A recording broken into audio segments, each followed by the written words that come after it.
अस्सलाम वालेकुम। हम लोगों ने पिछले कुछ वीडियोस में सीखा था हीलियम 10, जंगल स्काउट। अभी हम इस वीडियो में सीखेंगे कीपा के बारे में। कीपा क्या होता है, हम उसको क्यों यूज़ करते हैं, कहाँ पे यूज़ करते हैं, कैसे यूज़ करते हैं, ये सारी चीज़ें हम इस वीडियो में सीखेंगे।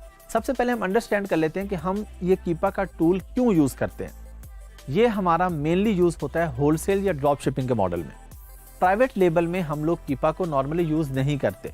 प्राइवेट लेबल में हमारा सबसे ज़्यादा काम होता है हीलियम 10 में, और ड्रॉप शिपिंग या होलसेल में हमारा सबसे ज़्यादा काम होता है कीपा में। ये हमें सारे कंपेटिटर के एनालिसिस निकाल के देता है। बाय बॉक्स कितने लोगों के पास था, किस किस टाइम बाय बॉक्स क्या डिवाइड हुआ या एक ही बंदे के पास रहा। अब ये बाय बॉक्स क्या होता है ये हम इसी वीडियो में मैं आपको स्क्रीन पे दिखाऊंगा।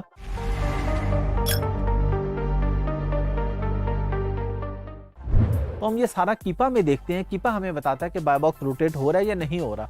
अगर हमें कोई प्रोडक्ट ऐसी मिलती है जिसमें बाय बॉक्स रोटेट ही नहीं हो रहा, एक ही बंदा बेची जा रहा है, तो हम ऐसी प्रोडक्ट में नहीं जाएंगे, क्योंकि हमें नजर आ रहा है कि अगर 30 डेज या 90 डेज का हमने डाटा उठा के देखा है और इस प्रोडक्ट में एक ही बंदा बेच रहा है, तो हम ऐसी प्रोडक्ट में जाने से परहेज करेंगे। दूसरी चीज, हमें ये कीपा वेरिएशंस का बताता है कि अगर एक प्रोडक्ट में ज्यादा वेरिएशंस है, 4 या 5 वेरिएशंस है, तो हमें ये बताता है कि कौन सी वेरिएशन ज्यादा बिकती है। फॉर एग्जाम्पल, एक बच्चों का दूध है, वो 100 ml की पैकिंग में भी है, 200 और 300 और 400 में भी है। तो हमें कैसे पता चलेगा कि कौन सी वेरिएशन ज्यादा बिक रही है, कौन सा बॉक्स ज्यादा बिक रहा है। ये हमें कीपा बताएगा कि ये वाली वेरिएशन आपकी ज्यादा बिकती है। तो अगर हमारा बजट कम है और हम एक ही वेरिएशन में जाना चाहते हैं, तो हम उस वेरिएशन में जाएंगे जिसकी सेल ज्यादा होती है, हम उस वेरिएशन में नहीं जाएंगे जिसकी सेल कम होती है। फिर ये हमें रैंक बताता है। बीएसआर हमने सीखा हीलियम 10 में। ये हमें रैंक बताता है कि इस प्रोडक्ट का बीएसआर कहां से कहां तक रहा है। यूएस मार्केट में होलसेल में जब हम जाते हैं तो हमारा टारगेट होता है कि 80,000 से कम बीएसआर होना चाहिए। अब ये 80,000 से कम का मतलब ये नहीं है कि हर प्रोडक्ट में हम 70 या 80,000 पे जाएंगे। आइडियली 40,000 से कम, और लास्ट लिमिट हमारी 80,000 है कि 80,000 से कम होना चाहिए। और यूके की मार्केट में हमारा बीएसआर 50,000 से कम होना चाहिए होलसेल में, हम जिस प्रोडक्ट में जा रहे हैं। क्योंकि अगर किसी प्रोडक्ट का बीएसआर ही अच्छा नहीं है, यानी बेस्ट सेलर रैंक ही अच्छा नहीं है, उस प्रोडक्ट की सेल वेलोसिटी नहीं है, तो हम ऐसी प्रोडक्ट में होलसेल करके क्या करेंगे कि हम ब्रांड से अप्रूवल लें, परमिशन लें, फिर प्रोडक्ट बाय करें, बाय करके अमेज़न के पास रखें। और अगर उसके डेली के ऑर्डर ही 2-3 आते हैं और 3-4 लोग ही बेच रहे हैं, तो किस किस के पास बाय बॉक्स आएगा और कौन कौन कितना कितना बेचेगा। इसलिए हमने इन सारी चीज़ों का ख्याल रखना होता है। बीएसआर भी हम लोग सीख चुके हैं, बेस्ट सेलर रैंक कहाँ से चेक होता है ये भी हमें पता है। एसिन क्या होता है, एसिन हमें चाहिए क्यों होता है। एसिन हमें चाहिए होता है कीपा के अंदर जब हम देखते हैं कि कोई एक वेरिएशन अच्छी बिक रही है, तो हम जाके उस वेरिएशन का एसिन देखते हैं, फिर हम उस एसिन के अगेंस्ट जाके अपने लिस्टिंग करते हैं, उसको मीटू करते हैं। जब हम लिस्टिंग क्रिएशन पे जाएंगे, फिर मैं आपको सिखाऊंगा कि प्राइवेट लेबल की लिस्टिंग क्रिएशन कैसे होती है, और अगर आप कोई प्रोडक्ट होलसेल कर रहे हैं तो उसको आप सिंपली मीटू किस तरीके से करते हैं। मीटू की टर्म बहुत आसान चीज़ है, जब आप ये करेंगे आपको पता चल जाएगा। हमने अपनी रिसर्च के दौरान कौन कौन सा टैब कीपा के अंदर देखना है, यूज़ करना है, उसको हम मेनली देख लेंगे, और फिर जब हम बाकायदा होलसेल के टॉपिक्स में जाएंगे वहाँ पे हम मज़ीद चीज़ें सीख लेंगे। अभी हमारा इस वीडियो में सिर्फ टॉपिक है कीपा के बारे में। मैंने आपको बता दिया कि ये क्या होता है, क्यों यूज़ होता है, और इसका एक ओवरव्यू हम लेते हैं। आइए चलते हैं।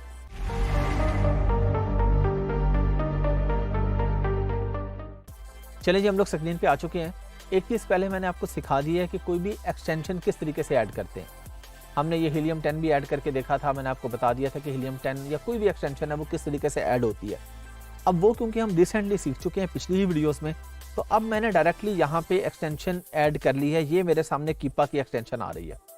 अच्छा, हीलियम 10 पे क्या होता था कि हम लोगों ने कोई भी प्रोडक्ट खोली और उस प्रोडक्ट के ऊपर हमने हीलियम 10 पे गए और जाके हीलियम 10 पे हमने एक्सरे रन किया, या जो भी हमें काम करना था वो हमने किया। कीपा में ये होता है कि बस आपने एक्सटेंशन ऐड कर ली है, तो ये खुद से आपके पास यहाँ पे नीचे आ रहा है। ये देखें, ये मेरे सामने सारा ये कीपा का डाटा आ रहा है। तो यहाँ पे आपको अलग से जाके एक्सटेंशन पे क्लिक करके कुछ नहीं करना होता, आप सिंपली यहाँ पे आते हैं और आके देख लेते हैं। अच्छा, ये बहुत सारी आपको लाइंस नजर आ रही है, ये कुछ भी कंफ्यूजिंग नहीं है, बहुत ईजी है। मैं अभी आपको बताने लगा हूँ जो जो चीज़ें हमारे काम की हैं, जो जो चीज़ें हमारी ज़रूरत है, आपको आइडिया हो जाएगा। बहुत आसान है, प्रैक्टिस करेंगे और आसान हो जाएगा। ये कोई ऐसी रॉकेट साइंस नहीं है जिस तरह ये देखने में लग रहा है, इस तरह ये मुश्किल काम नहीं है। हम सबसे पहले आगे जी प्राइस हिस्ट्री हमने देखी है इसकी। प्राइस हिस्ट्री पे क्लिक किया, अब हमारे सामने ये चीज़ें आ रही हैं। हमने इसका देखा है यहाँ पे बाय बॉक्स जाके देखा है कि बाय बॉक्स में प्राइस की हमने हिस्ट्री देखी है कि इसकी हिस्ट्री 25 से $30 के बीच में रह रही है। ऊपर गई है, ये हमारे पास ये ऊपर भी आ रही है, ये ऊपर भी गई है प्राइस, लेकिन बहुत कम इसकी प्राइस ऊपर गई है। ज़्यादा इसकी प्राइस जो है वो $25 से $30 के बीच में रही है, नीचे भी आई है। ये यहाँ पे हमारे पास बिल्कुल $20 से कम भी आई है। लेकिन जब भी हमने किसी चीज़ को देखना है तो हमने ये देखना है कि ओवरऑल उसका क्या सीन रहा है प्राइस का, हमने उसको ओवरऑल देखना है। बाय बॉक्स है, हमने ओवरऑल देखना है। कोई भी चीज़ है वो हमने ओवरऑल देखनी है। अगर 1 या 2 महीने प्राइस कभी ऊपर हो रही है या नीचे हो रही है, कोई सीज़न जिस तरह क्रिसमस सीज़न आ गया, लोगों ने प्राइस ऊपर करके बेच दी क्योंकि सीज़न था, बिक रही थी, बेच दी।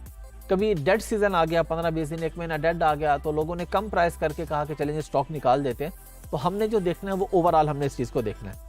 एक और चीज़ हमने इसमें देखनी है सेल्स रैंक। अब ये जो ऊपर न्यू आ रहा है, लिस्ट प्राइस आ रहा है, FTM आ रहा है, FTA आ रहा है, FBM आ रहा है, FBA आ रहा है, ये तो बहुत सिंपल है ना कि कितने लोग इसमें FPM कर रहे हैं, कितने FTA कर रहे हैं। न्यू का मतलब ये है कि प्रोडक्ट न्यू बेची जा रही है या यूज़ में, जिस तरह लिस्टिंग क्रिएशन में हम लोग सीखेंगे जाके, जब हम लिस्ट क्रिएट कर रहे होंगे तो हमारे पास ऑप्शन आएगी वहाँ पे कि आप ये प्रोडक्ट नहीं बेच रहे हैं, यूज्ड वेरी गुड है या यूज्ड एक्सीलेंट है, जो भी उसकी कैटेगरी है वो आप वहाँ पे सेलेक्ट करते हैं।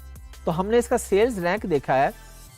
अभी मैंने आपको क्या बताया था कि सेल्स रैंक हमारा 80,000 से कम होना चाहिए यूएसए में। अब क्योंकि ये हमने amazon.com खोला हुआ है, ये यूएसए की प्रोडक्ट है। अभी जब मैं ये करता हूँ तो यहाँ पे मेरे पास ये ओवरऑल सारी चीज़ें दिखा रहा है। जब मैं किसी टैब के ऊपर आके क्लिक कर देता हूँ तो फिर वो स्पेसिफिकली उसका डाटा दिखा रहा है। अब क्योंकि मैंने एक स्पेसिफिक डाटा देखना है तो मैं कर्सर मूव नहीं कर रहा। अब हमारे सामने ये जो लाइंस आ रही हैं ऊपर, इन लाइंस को आप देखें, जो लाइंस आ रही हैं ऊपर, इन लाइंस को आप देखें कि ये नीचे से शुरू हो रही हैं, 0 से थोड़ा सा ऊपर से, और ये 10,000 से कम पे फाइनल हो रहा है। ये आप देखें, जो जहाँ पे ये कर्सर है मेरा, ये कर्सर, इसके बिल्कुल लेफ्ट साइड पे आप देखें नीचे 10,000 लिखा है, यानी BSR इसका 10,000 से आप देख रहे हैं कम ही रह रहा है। तो ये बहुत अच्छा BSR है। BSR जितना कम होता है उतना ज़्यादा अच्छा होता है। अगर 5,000 होता है तो और ज़्यादा अच्छा। एवरेज ये हमें नज़र आ रहा है 5,000 से 10,000 के दरमियान में। इतना तो हमें पता चलता है ना, ये बेसिक सी चीज़ है कि ज़्यादा लाइंस कहाँ पे आ रही हैं। ज़्यादा आप देख रहे हैं 5,000 से 10,000 के बीच में, और उधर 5,000 से कम वो कम लाइंस है। थोड़े अरसा ऐसा हुआ है कि वो उससे नीचे गया, उससे नीचे तो जितना कम है बहुत अच्छी बात है, लेकिन 10,000 भी एक्सीलेंट BSR है। यूएसए के अंदर किसी भी प्रोडक्ट में अगर आप जाते हैं, अगर लेस देन 10,000 या लेस देन 20,000 का BSR आ रहा है तो ये होलसेल की या ड्रॉप शिपिंग की बहुत ही क्लास की प्रोडक्ट हो सकती है। अच्छा, अब हम इसके अंदर जाते हैं। ये हमारे पास आगे ऑप्शन आती हैं, ट्रैक प्रोडक्ट में हम नहीं जाएंगे, हम किसी प्रोडक्ट को ट्रैक नहीं कर रहे। ये हमारे पास डाटा आ रहा है, कुछ डाटा का टैब आ रहा है, बाय बॉक्स का हमारे पास आ रहा है, और बाय बॉक्स के ये हमारे पास डाटा आ रहा है, रेंज इन डेज लिखा आ रहा है, 30, 90, 180, 365। नॉर्मली जब हम काम करते हैं तो हम 90 डेज का डाटा देखते हैं, हमने 90 डेज का देखना होता है। वैसे आप 30 का भी देख सकते हैं। अब यहाँ पे 90 डेज में हमने क्या देखा है, बाय बॉक्स के बारे में हमने देखा है कि बाय बॉक्स सब लोगों को मिल रहा है। ये देखें ना, इसका मतलब है कि जितने भी लोग इस लिस्टिंग पे बेच रहे हैं सबको ही कहीं ना कहीं बाय बॉक्स मिल रहा है। किसी को 7%, किसी को 6%, किसी को 4%, 2%, 1%, लेकिन बाय बॉक्स मिलता जा रहा है सबको। अब ये इस पे हम और नीचे जाके देखते हैं। अच्छा, इसमें एक चीज़ हमारे पास एक और हमें नजर आ गई कि ये एक 0% लिखा आ रहा है, 0%। ये 0% रेटिंग, इसका मतलब है कि ये न्यू अकाउंट्स हैं। ये जो रेटिंग का टैब आ रहा है ना, यहाँ पे हमारे पास बेसिकली ये हमें बता रहा है कि कितना पुराना अकाउंट है। अब ये 0% रेटिंग है, इनकी न्यू अकाउंट्स हैं और इनको भी BSR मिला है। इसका मतलब ये हुआ कि ये बहुत ही अच्छी प्रोडक्ट है होलसेल के लिए। लेकिन अब आप लोग सोचेंगे जी इतनी अच्छी प्रोडक्ट है, वीडियो में मिल गई है, आज ही शुरू कर देते हैं। मसला ये है कि ये ब्रांड आपको अप्रूवल देता है कि नहीं देता। अभी तो हम सीख रहे हैं ना, हम एक ओवरव्यू ले रहे हैं। लेकिन अगर आपको ये ब्रांड अप्रूवल दे देता है तो बहुत अच्छी बात है, लेकिन इस तरह के जो बड़े ब्रांड्स हैं वो आसानी से अप्रूवल नहीं देते। अब ब्रांड्स की अप्रूवल हमने किस तरीके से लेनी है, कौन सा ब्रांड अप्रूवल देता है, कौन सा नहीं देता, ये हम एंड पे जाके जब हम होलसेल के लेक्चर्स में जाएंगे, होलसेल के बारे में सीखेंगे, तो हम इस टॉपिक पे भी बात करेंगे। अभी हमने एक ओवरव्यू लेना है, वो हम ले रहे हैं कि इस प्रोडक्ट में सबको क्योंकि बाय बॉक्स मिल रहा है, सबको बाय बॉक्स का मतलब है सादा अल्फाज में कि 24 घंटे होते हैं एक दिन में, अमेजोन कहता है जी 2 घंटे ये प्रोडक्ट आप बेच लें, उसके बाद आप नहीं बेचेंगे, 1 घंटा आप बेच लें, आप बेच लें। अच्छा, जिसके पास नॉलेज है ना, जिसको पता है बाय बॉक्स क्या होता है, वो जब खरीदने के लिए आता है तो अगर बाय बॉक्स उस वक्त किसी और के पास है, तब भी वो किसी दूसरे से खरीद सकता है। नीचे हमारे पास ऑप्शन आती है, मैं अभी आपको ये दिखा भी देता हूँ। पहले हम ये इसको देख लें, कीपा को थोड़ा सा देख लें, फिर मैं आपको ये बाय बॉक्स पे दिखा देता हूँ। अब इसके बाद हमारे पास आ जाता है, यहाँ पे हम देख रहे हैं कि वेरिएशन का टैब हमारे पास नहीं आ रहा है। ये प्रोडक्ट की डिटेल आ रही है, उसके टोटल रिव्यूज आ रहे हैं, हमारे पास रिव्यू काउंट आ रहा है, टोटल रिव्यूज, फिर उसकी रेटिंग कितने % है, किस कैटेगरी की है, इसका एसिन क्या है, ये नीचे एसिन, ये हमारे पास इसका डाटा आ रहा है। फिर ये हमारे पास जो ऑफर्स का टैब है कि इस पे कौन कौन से सेलर, ये देखें ना, ये नेम के नीचे ये सेलर्स के नाम लिखे आ रहे हैं कि कौन सा सेलर किस प्राइस पे बेचता रहा है, क्या वो अपनी प्राइस बहुत ऊपर करता रहा है, बहुत नीचे करता रहा है। हमने देखा कि प्राइस एवरेज सेम आ रही है। ये देखा, ये हमारे पास लाइन एक ही जगह पे आ रही है, तो प्राइस बहुत ज्यादा इसमें वेरिएशन नहीं रही प्राइस में। ऐसा नहीं था कि एक दिन $35 की थी, एक दिन 25 की होगी या 20 की होगी, 35 की थी तो 34 की होगी, 36 की होगी। तो हर हिसाब से ये प्रोडक्ट बड़ी फिट जा रही है कि प्राइस में वेरिएशन भी बहुत ज़्यादा नहीं है, बाय बॉक्स भी सबको मिल रहा है, अच्छी प्रोडक्ट है, BSR भी बहुत अच्छा है। तो एक आइडियल प्रोडक्ट होलसेल के लिए हो सकती है, लेकिन अगर परमिशन मिले तो। अच्छा, अब मैंने एक और टैब खोला है, इस पर भी ये कीपा इसी तरह नीचे आ रहा था मेरे पास, लेकिन यहाँ पे मैंने क्या किया, अब आप कीपा पूरा तो देख चुके हैं पिछली प्रोडक्ट पे। यहाँ पे एक चीज़ हमारे पास ये वेरिएशन का टैब एक्स्ट्रा आ रहा है, जो कि ये देखें पिछली प्रोडक्ट पे हमारे पास वेरिएशन का टैब यहाँ पे नहीं आ रहा था। तो क्योंकि ये वेरिएशन वाली प्रोडक्ट है जिस पे अब हम गए हैं, तो यहाँ पे हमारे पास वेरिएशन का आ रहा है। लेकिन वेरिएशन पे जाने से पहले मैं आपको डाटा और बाय बॉक्स का बता देता हूँ। यहाँ पे भी ये डाटा में बाय बॉक्स आ रहा है। पिछली प्रोडक्ट पे हम डाटा पे गए, बाय बॉक्स पे गए, 90 डेज पे गए, तो इतने सारे लोग आ रहे हैं और सबको बाय बॉक्स पे मिल रहा है। लेकिन जब हम यहाँ पे गए हैं तो ये देखें सिर्फ 2 लोग हैं और बाय बॉक्स 100% अमेजोन के पास ही रह रहा है। यानी अमेजोन खुद भी बेच रहा है ये प्रोडक्ट और किसी और को मौका नहीं मिल रहा है इस प्रोडक्ट को बेचने का। इसका बाय बॉक्स अमेजोन के पास ही है। अब जब बाय बॉक्स अमेजोन के पास है और 100% अमेजोन के पास है, तो हम नहीं जाएंगे ऐसी प्रोडक्ट में। ये प्रोडक्ट होलसेल के लिए नहीं है, क्योंकि हमें शायद इसकी परमिशन ही ना मिले। एक वजह ये भी हो सकती है ना कि अमेजोन ने इस ब्रांड के साथ कॉन्ट्रैक्ट किया कि आप किसी और को ये प्रोडक्ट नहीं देंगे, ये सिर्फ मैं बेचूंगा। इस तरह की आप किसी भी ब्रांड के साथ डील कर सकते हैं। अगर आपकी बड़ी कंपनी, आपके पास बड़ी इन्वेस्टमेंट है, आप डील कर सकते हैं किसी भी ब्रांड से कि जी आपकी प्रोडक्ट सिर्फ मैं बेचूंगा अमेजोन पर, जितना स्टॉक होगा आप सारा मुझे दें। तो इस तरह की कोई डील हो सकती है, कोई भी रीजन हो सकती है। बाय बॉक्स अमेजोन के पास है। वेरिएशन का टैब आ गया। अब वेरिएशन यहाँ पे फ्लेवर्स है ना, इसके अंदर इसकी वेरिएशन, फ्लेवर्स की वेरिएशन है कि चॉकलेट फ्लेवर है, स्ट्रॉबेरी है, वनीला है। हम यहाँ देख रहे हैं कि ये ऊपर हमारे पास ये एक स्टार टाइप एक आ रहा है, कप आप एक कह लें, ये 35% ये वाली वेरिएशन बिकती है। लेकिन इसमें बाकी वेरिएशन भी कोई कमज़ोर नहीं है। 29%, 32%, ठीक है। मतलब 100 में से 35 लोग आके चॉकलेट का फ्लेवर ले जाते हैं, 29 लोग आके स्ट्रॉबेरी ले जाते हैं, 32 आके वनीला ले जाते हैं, तो ठीक है, कोई बहुत ज़्यादा डिफरेंस नहीं है। लेकिन अगर हम कहें टॉप पे जो बिकने वाली वेरिएशन है, बिकने वाली प्रोडक्ट है, तो वो ऑफकोर्स चॉकलेट की है वेरिएशन है।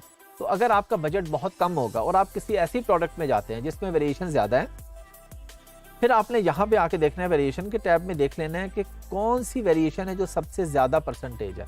यानी ये 35 है, नीचे 29 है, नीचे 32 है, तो 35% सबसे ज़्यादा है। तो आप इस प्रोडक्ट की आके परमिशन ले लेंगे और इसको बेच लेंगे। अभी मैं जाता हूँ बाय बॉक्स का, आपको बता देता हूँ। ये देखें, आप एक प्रोडक्ट खरीदने आए अमेजोन पर और आपने यहाँ बाय नाउ पे किया। बाय नाउ पे जब आप क्लिक करेंगे तो ये क्या कह रहा है, शिप्स फ्रॉम और sold by abundance partners LLC। यहाँ पे हमारे पास ये एक कंपनी आ रही है कि इस वक्त ये प्रोडक्ट ये कंपनी बेच रही है। तो बाय नाउ पे क्लिक करेंगे, ऑर्डर इसके पास जाएगा। लेकिन ये देखें नीचे ये 16 लोग और भी आ रहे हैं जो बेच रहे हैं इस प्रोडक्ट को। होलसेल के अंदर मल्टीपल होते हैं ना, ये आप मीटू में जाके सीखेंगे, लिस्टिंग क्रिएशन में मीटू पे जाके आप लोग सीख लेंगे। अब देखें यहाँ पे और लोग भी प्रोडक्ट बेच रहे हैं और प्राइस चेंज भी है। ये 2229 की है, 2230 की है, ये 2487 की है, 2560 की है। अब जिस बंदे के पास नॉलेज है ना बाय बॉक्स का, वो क्या करेगा, वो यहाँ पे आके देखेगा कि प्रोडक्ट कितने की बिक रही है। ये प्रोडक्ट बिक रही है 2440 की। यानी इस वक्त बाय बॉक्स जिस बंदे के पास है वो इसको 2440 का बेच रहा है।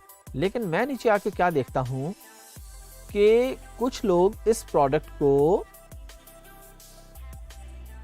2229 का भी बेच रहे हैं, तो $2-2.5 कम पे बेच रहा है ये बंदा, 2230, ये भी $1-2 हमारे कम पे बिक रहा है। तो हम क्या करेंगे, हम ऐड टू कार्ट करके इससे भी बाय नाउ आप कर सकते हैं। ऐसा नहीं है कि जिसके पास बाय बॉक्स है, जिसका नाम ऊपर लिखा रहा है, उसी से खरीदें। लेकिन Amazon के 60 to 70% बायर्स को बाय बॉक्स की साइंस का नहीं पता होता। वो कहते हैं अच्छा ये आके खरीदी है, बाय नाउ पे क्लिक करते हैं, खरीद के चले जाते हैं। अब 2 घंटे के बाद हो सकता है, 3 घंटे के बाद हो सकता है, 4 घंटे के बाद, किसी और दिन हो सकता है कि ये बाय बॉक्स इस बंदे के पास आ जाए, जो ये जो अनस्टॉपेबल बार्गेन्स है, जो 2229 का बेच रहा है। फिर क्या होगा, फिर यहाँ पे जो प्राइस 2440 लिखे, यहाँ 2229 लिखी होगी और यहाँ पे उस बंदे का नाम लिखा आ रहा होगा, सोल्ड बाय और शिप्स फ्रॉम। अब ये सोल्ड बाय और शिप्स फ्रॉम का मतलब है कि ये बंदा FBM में काम कर रहा है, ये FBA प्रोडक्ट नहीं है, फुलफिल्ड बाय अमेजोन नहीं है। अगर फुलफिल्ड बाय अमेजोन होगी तो यहाँ पे शिप्स फ्रॉम लिखा आएगा अमेजोन, और सोल्ड बाय तो ऑफकोर्स कंपनी का नाम आएगा जो भी कंपनी बेच रही है। तो बाय बॉक्स की ये साइंस है। अब जो ड्रॉप शिपर्स हैं वो क्या करते हैं, वो यही काम करते हैं। वो आते हैं, देखते हैं कोई भी प्रोडक्ट कितने की बिक रही है मैक्सिमम, तो वो उससे कुछ ऊपर पैसे लगा देते हैं, या मिनिमम देख लेते हैं कितने की बिक रही है, उससे ऊपर $2-3-4 रख के बैठ जाते हैं। अब अगर उनके पास ऑर्डर आ गया है, अब मैं ये फर्ज कर लेता हूं कि जिससे 2440 की लगाई है इसके पास प्रोडक्ट नहीं है, ये क्या करेगा, जब इसके पास ऑर्डर आएगा ये सिंपली ये नीचे जाएगा कि 16 लोग और भी बेच रहे हैं, अच्छा जी 2229 का बेचता है अनस्टॉपेबल वाला, वो जाके इससे खरीद लेगा, ऐड टू कार्ट कर देगा और अपने बायर को भिजवा देगा डायरेक्टली। तो ड्रॉप शिपिंग में लोग ये काम करते हैं लो इन्वेस्टमेंट्स के साथ, कि अभी शुरू में इन्वेस्टमेंट है कोई नहीं, पैसे लगे कोई नहीं है, ऑर्डर आया, इसका मतलब है कि अब मुझे ऑर्डर आ गया ना, अब ये पैसे मेरे पास आएंगे, मेरे अकाउंट में आएंगे ये पैसे। जब ऑर्डर प्लेस हो जाता है तो उसके बाद कोई भी बंदा जाता है, इससे खरीदता है और उसको भेज देता है, अपने $2 निकाल लिए बीच में से। हमने देख लिया, BSR भी देख लिया, प्राइस भी देख ली, प्राइस में हमने देखा कि उतार चढ़ाव कितना होता है। अगर 20 से 25 या $30 के अंदर अंदर रहती है तो ठीक है। बाय बॉक्स क्या सब लोगों में डिवाइड होता रहा है, वेरिएशन कौन सी अच्छी सेल होती रही है, ये सब चीज़ें हमने सीख ली हैं और यही हमारे इस वीडियो में सीखने का मकसद था। कीपा का ओवरव्यू अब हम ले चुके हैं।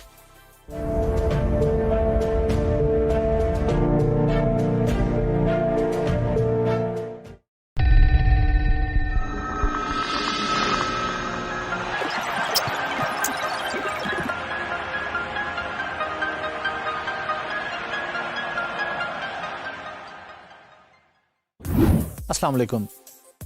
इस वीडियो में हम लोग सीखने जा रहे हैं माइनस स्ट्रिंग फार्मूला। अच्छा, आपने नाम सुन के किसी भी बात पे परेशान नहीं होना कि जी अजीब सा नाम है, मुझे तो समझ नहीं आ रहा। देखें, ये वो कोर्स है जो डिपेंड नहीं करता कि आपका IT का बैकग्राउंड है या नहीं है, आपने कंप्यूटर साइंसेस पढ़ रखी हैं या नहीं पढ़ रखी, ये स्किल्स हैं। ये आप इसको मैं सादा अल्फाज में आपको बताऊं तो आप एक कंट्री है नाइजेरिया, आपको कोई बंदा बताता है नाइजेरिया और आपको नहीं पता उसका, तो आप सोचते हैं जी बड़ा अजीब सा नाम है, लेकिन क्या एक मुल्क का नाम है ना, 4 दफ़ा आपके सामने लिया जाएगा आपका नाम आ जाएगा। तो माइनस स्ट्रिंग फार्मूला एक फार्मूले का नाम है, कोई मुश्किल बात नहीं है। 6 दफ़ा आपके सामने लिया जाएगा, आप कहेंगे माइनस स्ट्रिंग फार्मूला, इतना ईजी फार्मूला।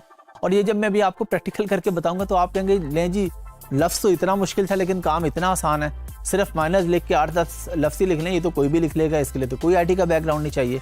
तो आए अभी हम माइनस स्ट्रिंग फार्मूला पे प्रैक्टिकल काम करते हैं और देखते हैं कि ये कितना आसान काम है। हम चले गए जी अमेज़न पे। अच्छा जी, अब हम आ जाते हैं जी माइनस स्ट्रिंग फार्मूला पे। हम यहाँ पर लिख देते हैं जी माइनस स्ट्रिंग फार्मूला। जिस तरह माइनस से पता लग रहा है कि हम यहाँ पे सबसे पहले माइनस का साइन लगाएंगे, उसके बाद हम रैंडमली कुछ लिख देंगे, कोई भी अल्फ़ाबेट्स आप लिख देंगे यहाँ पे रैंडमली, यानी कोई आप कंप्लीट वर्ड नहीं लिखेंगे, रैंडमली लिख के आप इसको एंटर कर देंगे। अच्छा, अब आपके सामने डिफरेंट प्रोडक्ट्स आ गई हैं। ये फार्मूला हम क्यों यूज़ करते हैं? ये हम यूज़ करते हैं प्रोडक्ट हंटिंग के दौरान डिफरेंट आइडियाज़ लेने के लिए। एग्जाम्पल मैं फिर आपको वही देता हूँ कि जी आपने किसी जगह पर कोई प्रॉपर्टी लेनी है, लाहौर के किसी इलाके में आपने एक प्लॉट खरीदना है, तो आप क्या करेंगे, डिफरेंट जगहों से पता करेंगे, मल्टीपल डीलर्स के पास जाएंगे, जी आप बताएं कौन सी जगह बेहतर है, कौन सा ब्लॉक बेहतर है, क्या प्राइस मिलेगी, दूसरे के पास जाएंगे, तीसरे के पास जाएंगे। इसी तरह प्रोडक्ट हंट करते हुए हम डिफरेंट तरीके इस्तेमाल करेंगे। उन्हीं तरीकों में से एक तरीका है minus string formula. Minus string formula में होता ये है कि अगर आप कोई प्रॉपर वर्ड लिखेंगे तो अमेज़ॉन आपको उसी के रेलेवेंट चीज़ दिखाएगा। अगर आप पिलो लिखेंगे तो वो आपको पिलो दिखाएगा। लेकिन हमने कर दिया कि माइनस लगा के कोई भी वर्ड्स लिखती है तो अब उन वर्ड से रेलेवेंट हो रहा है नहीं हो रहा है, अमेज़ॉन हमें मल्टीपल चीज़ें दिखा रहा है। सादा सी एग्जांपल मैं आपको फिर दे देता हूँ कि जब आप पिलो लिखेंगे तो आपके सामने पिलो शो होंगे ना। चले हम इसको थोड़ी सी एग्जांपल एक और तरफ ले जाते हैं। आपने कोई गाना सुनना है जी यूट्यूब पे, आप यूट्यूब पे जाके जिस सॉन्ग का नाम लिखते हैं आप देखते हैं आपके सामने वही आ जाता है, और आपके सामने 5, 6, 10 सारे तो वही आ रहे हैं। लेकिन अगर आपको अजीब सी चीज़ लिख दे यूट्यूब पे तो वो भी आपको रिजल्ट सारे जो हैं वो मुख्तलिफ देगा, एक चीज़ नहीं दिखाएगा। अमेज़ॉन ने भी हमारे साथ ऐसे किया। अमेज़ॉन ने यहाँ पे देखें जी, ये ट्रैवलिंग बैग भी दिखा दिए हमें, जॉगर्स भी दिखा दिए हैं, ये स्प्रे भी दिखा दिया अमेज़ॉन ने हमें। फिर हम नीचे जाके और देख लें जी, ये देखें जी वॉच भी आ गई, ये ड्रेस के भी आ गया, हैप्पी मदर्स डे के कार्ड भी आ गए। ये मतलब अमेज़ॉन ने हमें डिफरेंट चीज़ें दिखा दी हैं। तो हमने यहाँ से बेसिकली आइडिया लेना होता है कि अच्छा, क्योंकि देखें जब आपने प्रोडक्ट हंट करनी है तो आपके माइंड में तो लाखों प्रोडक्ट है, सारी तो आपके दिमाग में नहीं आएंगी। हो सकता है आपके माइंड में आ रहा हो जी मुझे वॉच बेचनी चाहिए, आपको कोई कहते हैं जी और आइडिया लो, आप कहते हैं जी शर्ट, और आइडिया लो, आप कहते हैं जी बैग। एक टाइम आता है आपके आइडियाज ही खत्म हो जाते हैं, आप कहते हैं यार मेरी समझ में नहीं आ रहा है, इससे ज़्यादा मैं क्या बताऊँ आपको। तो फिर आप ये माइनस स्ट्रिंग फार्मूला यूज़ करते हैं। यहाँ पे डिफरेंट आइडियाज़ आ रहे हैं, मदर्स डे के कार्ड आ गए, शर्ट्स आ गई, वॉचेस आ गई, ये नीचे अब देखें और तरह की एक चप्पल भी आ गई, बैग भी आ गया इधर। ये फिर हमने नीचे देख लिया, यानी ये चीज़ें आपस में रिलेट नहीं कर रही हैं, डिफरेंट चीज़ें। तो यहाँ से ये बेसिकली हम प्रोडक्ट का आइडिया लेने के लिए करते हैं काम, कि हमें प्रोडक्ट का आइडिया मिल जाए कि कौन कौन सी प्रोडक्ट्स हैं जो बिकती हैं अमेज़ॉन पर। इसके और भी बहुत सारे तरीके होते हैं, BSR के थ्रू भी हम जाके चेक करते हैं, वो भी हम सब कुछ, मैंने आपको हर वीडियो में तकरीबन ये बात कह दी है कि किसी भी बात पे आपने ये नहीं सोचना जी ये अजीब सी बात कर दी, मुझे तो समझ नहीं आई। वो आपको पहले या बाद में कहीं ना कहीं बताई जाएगी। मैं जो भी टॉपिक डिस्कस कर रहा हूँ वो या हो चुका होगा या आपको बताया जाएगा। तो अगर आपको कोई चीज़ नहीं समझ आ रही, किसी चीज़ का आपको नहीं पता लग रहा, LMS पे आप टीम से कांटेक्ट करें, वो आपको गाइड कर देंगे। आप एक डायरी बना के उसमें लिख लें, जब कोर्स कंप्लीट हो तो फिर आप सोचें जी ये बात इन्होंने, फ़र्ज़ करें आपके जी 3rd वीक की एक वीडियो में इन्होंने ये बात की थी और कहा था कि जी ये तो आपको क्लियर हो जाएगी, लेकिन क्लियर नहीं हुई, तो टीम आपको बता देगी जी ये फ़लाँ वीडियो पड़ी है। जब वो आपको सिखा देंगे मज़ीद कि जी इसमें आपने ये चीज़ करनी थी या आप ये चीज़ भूल गए होंगे, तो हर चीज़ आपको पता चल जाएगी। माइनस स्ट्रिंग फार्मूला हम जिस मकसद के लिए इस्तेमाल करते हैं वो मैंने आपको बता दिया, आइडियाज़ लेने के लिए। एक और हम इसका एग्जांपल लेते हैं। आप आ जाते हैं लाहौर में, आप कहते हैं जी मैंने लाहौर में घर खरीदना है। अब आपसे को पूछता है कहाँ पे खरीदना है, आप कहते हैं जी मैंने मॉडल टाउन में या गुलबर्ग में खरीदना है। इसके अलावा आपको पता ही नहीं है कि और भी एरिया से, मैं एग्जांपल दे रहा हूँ। तो आप कोई ऐसा बंदा आपको मिल जाता है, ये माइनस स्ट्रिंग फार्मूला आप टूल्स को एक बंदा ही समझे ना, एक बंदा आपको मिलता है, वो कहते हैं जी आप मेरे पास आए, मैं आपको बताऊंगा लाहौर में तो 50 जगह हैं प्रॉपर्टी खरीदने के लिए। आप सिर्फ गुलबर्ग और मॉडल टाउन की बात कर रहे हैं, लाहौर में तो बहरिया टाउन भी है, लाहौर में तो DHA भी है, लाहौर में तो संत नगर भी है, लाहौर में तो सांदा भी है, इतनी जगह आपको बता देता है एक बंदा। तो आप समझ जाते हैं अच्छा जी मेरे पास ये ऑप्शंस भी हैं।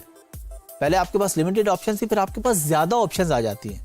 तो ज़्यादा ऑप्शंस लेने के लिए हम ये माइनस स्ट्रिंग का फार्मूला इस्तेमाल करते हैं। जैसे कि मैंने आपको बताया था पहले कि मैं जब आपको प्रैक्टिकल करके बताऊंगा तो आपको बहुत आसान लगेगा। अब आपको समझ आ गई कि कितना आसान काम है। मैंने चले कुछ एग्जांपल्स दी तो ये कुछ आपका टाइम ज़्यादा लगा, एग्जांपल्स मैंने आपको दी, वरना लिखने में क्या मुश्किल काम था कि अमेज़ॉन के सर्च बार में जाके आपने माइनस लिख के ABSDF, मतलब तरतीब से ABC भी नहीं लिखनी, कहीं से कोई भी लफ्ज़ कोई भी अल्फ़ाबेट उठा के आपने लिख देने हैं और एंटर करके आपने देख लेने हैं, आपके दिमाग में आइडियाज़ आ जाने हैं। एग्जाम्पल्स मैंने आपको बहुत सारी दे दी हैं कि आपके दिमाग में आइडियाज़ आ जाएंगे कि आप क्या क्या प्रोडक्ट बेच सकते हैं। फिर ये काम तो सारा प्रोडक्ट हंटिंग में, जब आप टूल्स वगैरह इस्तेमाल करेंगे हर चीज़ तभी निकलेंगे प्रोडक्ट, लेकिन कम से कम आपको आइडिया तो मिल गया ना कि अच्छा मैं इस प्रोडक्ट में भी काम कर सकता हूँ, ये प्रोडक्ट भी एग्जिस्ट करती है। हो सकता है कई ऐसी प्रोडक्ट हों जो आप डेली रूटीन में इस्तेमाल करते हो लेकिन आपको याद ना हो। फर्ज करें सीजर है, हर बंदे के घर में कैंची होती है, हर बंदा इस्तेमाल करता है। हो सकता है जब आप हंटिंग के फेज में हो तो आपके दिमाग से कैंची निकल जाए। आप माइनस स्ट्रिंग फार्मूला यूज़ करके आके जब बहुत सारे पेजेस देखेंगे आपको पता चलेगा अच्छा ये भी प्रोडक्ट है, और वो ऐसी प्रोडक्ट भी हो सकता है वो आपके घर पे हो। लेकिन जब आप ये फार्मूला यूज़ करेंगे या डिफरेंट फार्मूलाज यूज़ करेंगे, माइनस स्ट्रिंग को छोड़ दें, हम डिफरेंट फार्मूलाज यहाँ पे डिस्कस करेंगे ना, अगली कुछ वीडियोज़ में हम मज़ीद फार्मूलाज पे बात करेंगे। तो आप इसमें सीखेंगे कि कौन कौन से आइडियाज़ आपके दिमाग में आ सकते हैं और फिर उन आइडियाज़ की बेसिस पे हम लोग किस तरीके से प्रोडक्ट हंट करेंगे।